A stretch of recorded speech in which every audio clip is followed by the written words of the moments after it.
अब तो कृपा कर तोरे मामा गाँव राज बन गे, तोरे मामा गाँव राज बन गे। कभू सोच नहीं रहे हो ओ राज बन गे, तोरे मामा गाँव राज बन गे। अब तो कृपा कर राम, अब तो कृपा कर। सन 2000 में छत्तीसगढ़ राज्य कनीज और ठाकरे दुकान पर गए। जब दुकान पर गए तब एक दिन की अब एक रचना के जन्म हुई। भगवान ने कहे सब जुर्म के लड़ जुझ के राज बनाइन, पहली बरिस पानी पर तरसाए तय। सब सम्मत सो काल पर हाथ लमाइन, पहली बरिस धान कटोरा रिसाए तय।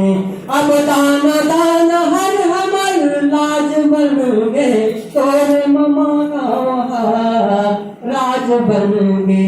अब तो कृपा कर राम, अब तो कृपा कर। बन के छत्तीसगढ़ धाम, अब तो कृपा कर। पलायत के पीड़ा लिखे हो के कहाँ लिखे भाग हमर पेज यौसी था, के लिखे हमर भाग सिर्फ भूख प्यास ला।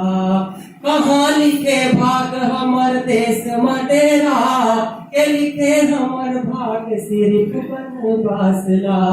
के पेट बिगाली मधुमई हमर काज बन गे, तोरे ममा गाँव राज बन गे। अब तो कृपा कर राम, अब तो कृपा कर। सबरी हाजिक चिक के कोई खवाई, का भुला के तैहा शिवरी नारायणा। दंडक बन भूमे घाट झुंझुकुर झुंझुकुर, का भुला के तैहा अपन रामायण। का सुनता कर भुला के तुम राजन के, तोरे ममा गाँव राज बन गे। अब तो कृपा कर राम, अब तो कृपा कर। बन के छत्तीसगढ़ धाम, अब तो कृपा कर, तोरे ममा गाँव